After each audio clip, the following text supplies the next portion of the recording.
Halo guys, balik lagi di Wanda Life Melaku Mangan. Oke guys, kali ini tim Wanda Life lagi ada di daerah Klungkung, Bali guys. Teman-teman semua, salah satu kuliner yang lumayan khas yang ada di sini guys, yakni lawar kambing guys. Seperti apa? Makanya tonton terus videonya sampai selesai.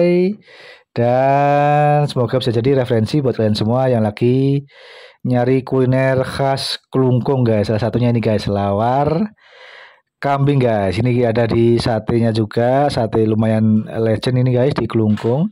Ada di Terminal Klungkung. Nah, seperti ini guys penampakan dari satenya guys, sate kambing guys. Kalau sate kambingnya menurut Tim Badalef sih ya biasa mungkin ya kayak sate-sate yang lain. Cuma ini dia guys yang hijau-hijau itu guys.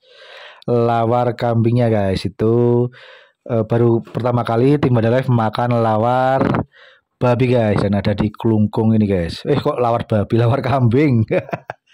Lawar kambing yang ada di Klungkung ini guys. Nah, ini dia guys satenya, penampakannya seperti ini. Kemudian ini dia guys lawar kambingnya guys. Weh, maknyus ini guys. Semoga bisa jadi referensi buat kalian semua yang lagi nyari kuliner khas dari Bali guys. Mantap.